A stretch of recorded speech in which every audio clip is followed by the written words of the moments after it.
सुखदेव जी महाराज राजा परीक्षित से कहते हैं, राजन, भाद्रपद शुक्ल पक्ष द्वादशी के दिन दोपहर के ठीक 12 बजे परमात्मा नारायण ने माता अदिति के यहाँ वामन के रूप में जन्म लिया। माता अदिति के महल में प्रकट हुए। बोले वामन भगवान की। इतनी सुंदर झांकी, इतना सुंदर दृश्य। 52 अंगुल के हैं परमात्मा हमारे ठाकुर जी, मात्र 52 अंगुल के, इसलिए उनका नाम वामन पड़ा। छोटे छोटे नेत्र, छोटे छोटे उनके हाथ पैर, टमाटर के जैसे छोटे छोटे लाल लाल गाल, बड़ा सुंदर, बड़ी सुंदर छवि। सुखदेव जी महाराज राजा परीक्षित से कहते हैं, राजन, एक बार आप उस छवि का नेत्र बंद करके अवलोकन करें, कितनी सुंदर छवि रही होगी हमारे बावन प्रभु की।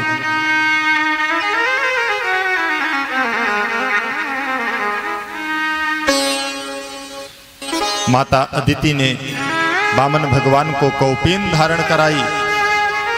देवगुरु बृहस्पति ने यज्ञोपवीत कराया। दिशाओं के स्वामी ने जगतपति को छत्र समर्पित किया।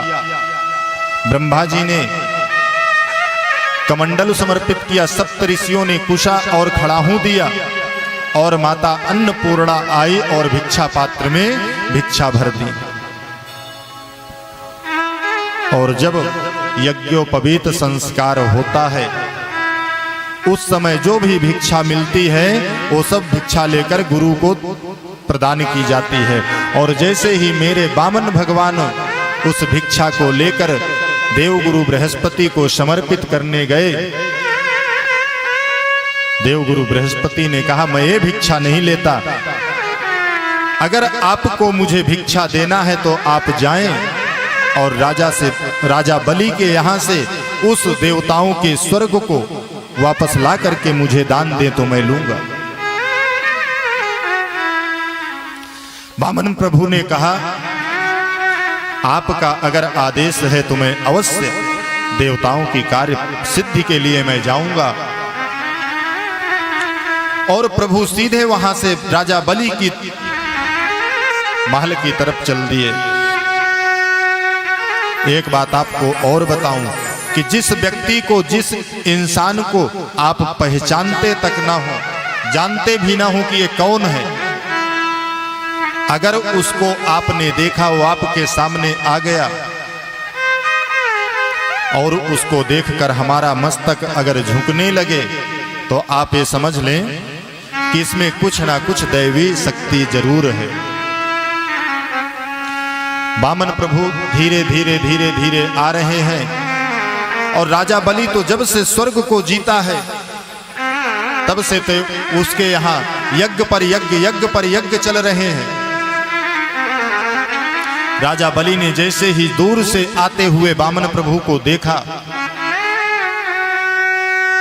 तो हाथ जोड़कर गुरुदेव से कहते हैं, गुरुदेव, लग रहा है आज मेरे द्वार पर साक्षात भुवन भास्कर सूर्य नारायण आ रहे हैं। शुक्राचार्य ने कहा कि राजन, अगर सूर्य नारायण नहीं है तो चंद्रदेव तो अवश्य ही आ रहे हैं। इतना सुंदर स्वरूप जीवन में कभी पहले वो देखा ही नहीं। आपस में गुरु शिष्य दोनों बातें कर रहे थे, तब तक वामन प्रभु और नजदीक आ गए। वामन प्रभु को देखते ही राजा बलि खड़े हो गए और हाथ जोड़कर बड़ा सुंदर स्वागत किया कि स्वागतम ते नमस्तुभ्यं ब्रह्मन् किम करवाम ते ब्रह्मर्षीणां तपः साक्षान् मन्ये त्वार्य वपुरधरम्। मैं आपका बहुत बहुत स्वागत करता हूँ। वामन प्रभु के उस स्वरूप को देखकर बड़ा आनंदित हो रहे हैं। अब प्रभु के एक हाथ में माला है, एक हाथ में कमंडल, बगल में छाता खड़ा हूं, इसके अतिरिक्त और कुछ नहीं है। राजा बलि अपना परिचय देते हैं। वामन प्रभु कुछ भी नहीं बोलते, नेत्र बंद किए हुए खड़े हैं और निरंतर माला का जप चल रहा है। राजा बलि कहता है कि अद्योग्नयो में सुहुता यथा विधि द्विजात्मजत्वच्चरणावने जनई हतांह सौभारभिः च भूरहो तथा पुनीता तनुभिः पदैस्तव। आज मेरे पितर तृप्त हो गए, आज मेरा परिवार धन्य हो गया, मेरा यज्ञ सफल हो गया। आप जैसा परम तेजस्वी ब्राह्मण मेरे द्वार पर आया, मेरे यज्ञ मंडप पे आप पधारे, आपने मेरे ऊपर बड़ी विशेष कृपा की। वामन प्रभु के चरणों में राजा बलि ने प्रणाम किया।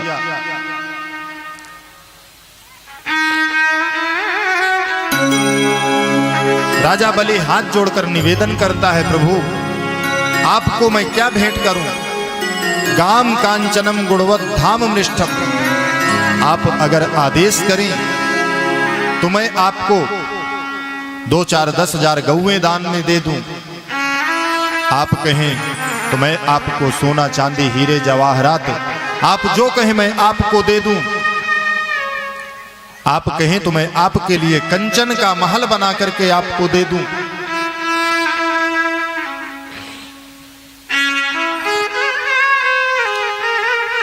भगवान, अगर आपका विवाह ना हुआ हो तो किसी ब्राह्मण कन्या के साथ आपका विवाह भी मैं करवा दूं।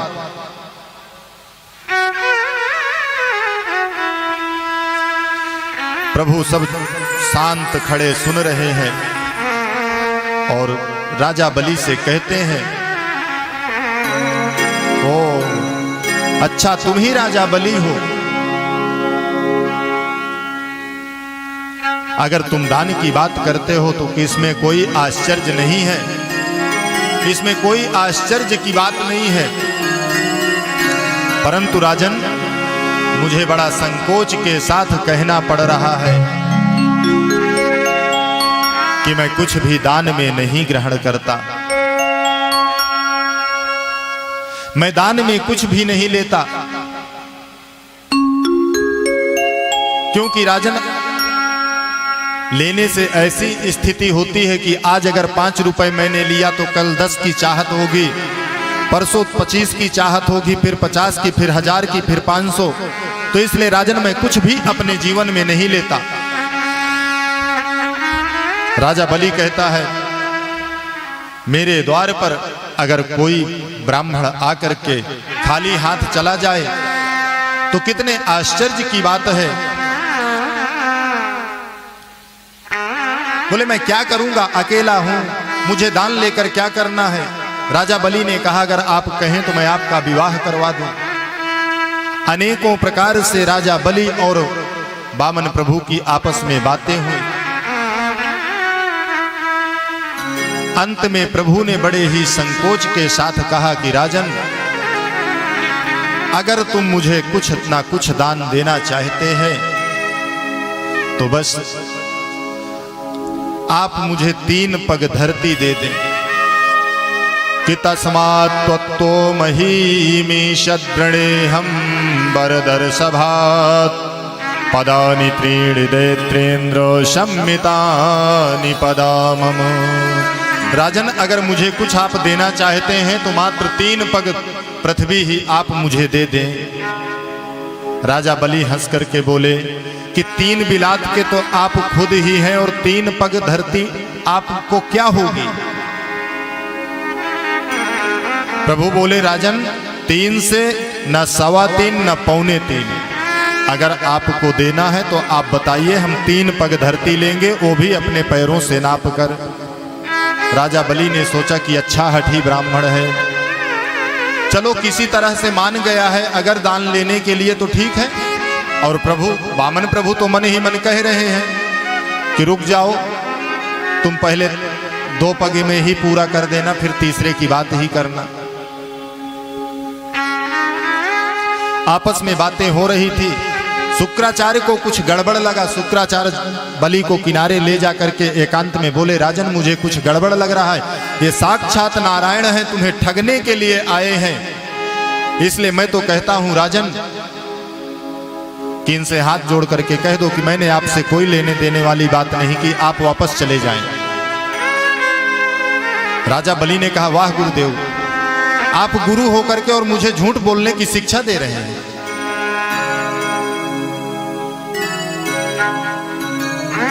आप झूठ बोलने के लिए मुझसे कह रहे हैं मैं झूठ बोलूं? आप मेरे गुरु हैं। राजा बलि ने कहा, राजन 8 स्थान ऐसे होते हैं जहां पर झूठ बोलने से पाप नहीं लगता, दोष नहीं लगता। कि स्त्री नर्म विवाहे चावृत्यर्थे प्राण संकटे गो ब्राह्मणार्थे हिंसायाम नानतम स्यात् जुगुप्सितम।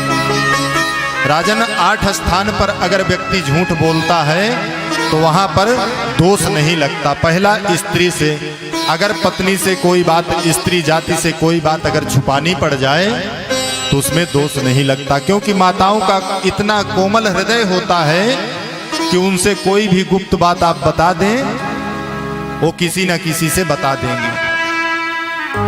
खास करके जिस बात को आप कहेंगे कि ये बात मैं आपसे बता रहा हूं, किसी से नहीं बताना, तो माता जी उस बात को जरूर किसी न किसी के पास जाकर कह देंगे।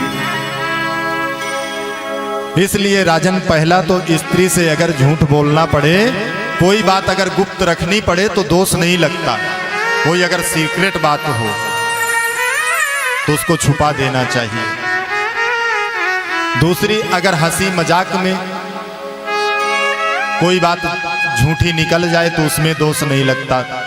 विवाहे, किसी कन्या के विवाह में अगर झूठी बड़ाई हमें कन्या की करनी पड़े तो उसमें दोष नहीं लगता।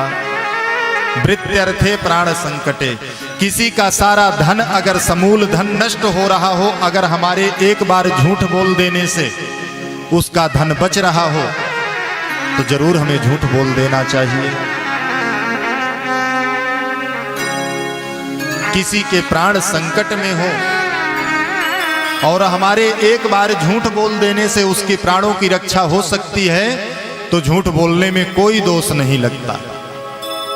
ऐसा ना हो कि वो गलत काम कर रहा हो और गलत करते जाए और हम उसको बचाने के लिए हम झूठ बोलते रहें। मतलब अगर कोई निरपराध व्यक्ति है और उसके प्राण संकट में पड़ जाएं तो हमारे झूठ बोलने से अगर उसके प्राणों की रक्षा हो सकती है तो हमें अवश्य झूठ बोल देना चाहिए। एक बार प्यार से बोलना पड़ेगा, राधे राधे राधे। और गौ ब्राह्मण, इन दोनों की अगर हिंसा हो रही हो और इनकी अगर हमारे झूठ बोलने से रक्षा हो सके तो राजन हमें झूठ बोल देना चाहिए, दोष नहीं लगता। राजा बलि ने कहा, गुरुदेव कोई बात नहीं, अगर ये साक्षात नारायण हैं तो भी दुनिया कहेगी कि नारायण राजा बलि के यहां मांगने के लिए आई है, और अगर वो एक ब्राह्मण है तो ब्राह्मण कभी भी मेरे साथ अनर्थ कर नहीं सकता। जो मैं बात दिया हूं वही बात पर ब्राह्मण रहेगा, जो मैं दूंगा वही लेकर चला जाएगा। और अगर नारायण है तो भी संसार कहेगा कि भगवान नारायण को राजा बलि के द्वार पर मांगने के लिए जाना पड़ा।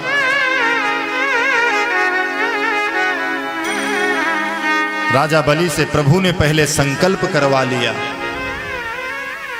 आपको अगर दान देना है तो 3 पद पृथ्वी के दान का आप संकल्प करें। राजा बलि से संकल्प करवा लिया। संकल्प के बाद राजा बलि ने कहा, प्रभु नाप लीजिए। बोले, राजन जब संकल्प किया जाता है, किसी ब्राह्मण को दान किया जाता है तो ब्राह्मण को प्रणाम भी किया जाता है, प्रणाम करो। और जैसे ही राजा बलि प्रणाम करने के लिए मस्तक को प्रभु के चरणों में रखा, प्रभु ने तुरंत विराट रूप धारण कर लिया। बोलिए विराट भगवान की जय हो। और 2 पग में ही संपूर्ण ब्रह्मांड को प्रभु ने नाप लिया। प्रभु का इतना विराट स्वरूप कि पग पाताल शीस अज धामा, पैर प्रभु का पाताल में है और सिर वैकुंठ में है। इतना विराट स्वरूप, और 2 पग में संपूर्ण ब्रह्मांड को नाप कर प्रभु खड़े हो गए। बहुत बड़े दानी बने थे। अब बताओ तीसरा पग मैं कहां रखूं? तुम अगर दान 3 पग पृथ्वी को दान में देने का संकल्प किया है और अगर संकल्प पूर्ण नहीं होगा तो दोष लगता है। तुरंत गरुड़ जी को आदेश किया। गरुड़ ने राजा बलि को बांधकर प्रभु के सामने डाल दिया। आजकल का अगर कोई दानी भक्त होता तो 4 डंडा मार के भगा देता, परंतु राजा बलि जैसा विवेकवान, जब प्रभु ने गरुड़ को आदेश किया, गरुड़ बांध करके राजा बलि को डाल दिया प्रभु के सामने। प्रभु ने कहा, राजन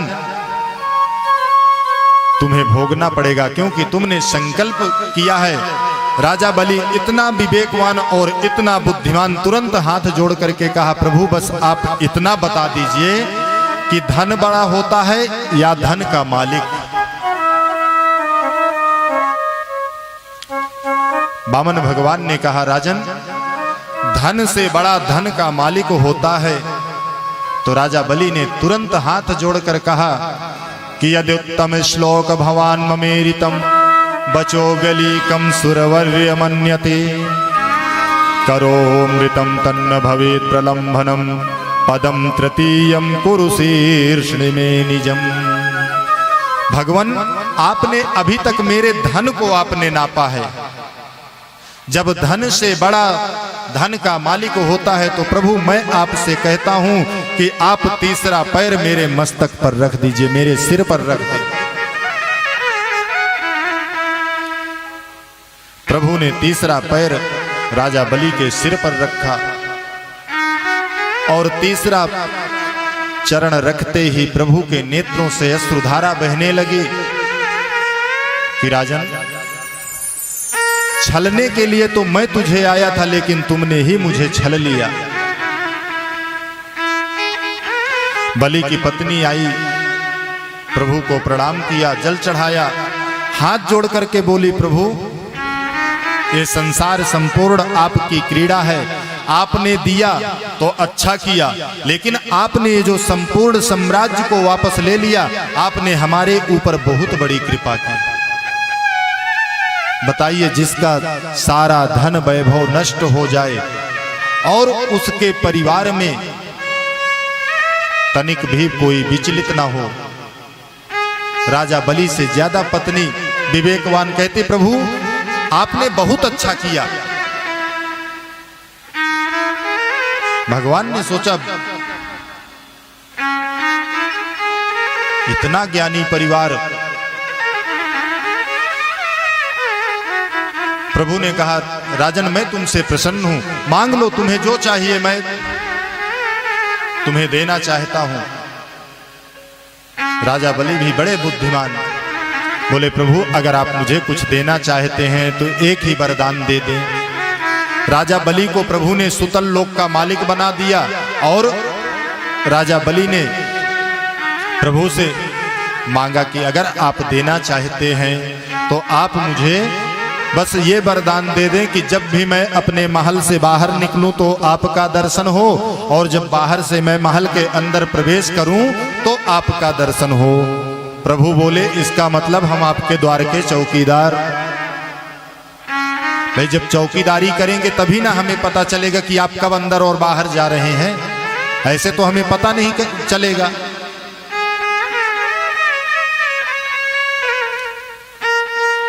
राजा बलि ने कहा, प्रभु मैंने ऐसा तो कुछ नहीं कहा कि आप चौकीदार बने। प्रभु ने कहा, अब तुम महल से कब निकलोगे, कब महल में वापस जाओगे, तो हमें उतनी देर तक तो वहां खड़ा रहना पड़ेगा। प्रभु ने राजा बलि को आशीर्वाद दिया, मेरा आशीर्वाद है तुम्हारे ऊपर। लक्ष्मी जी आई और नारायण रूप से भगवान वैकुंठ में चले गए और वामन रूप में आज भी हमारे प्रभु राजा बलि के घर विराजमान हैं।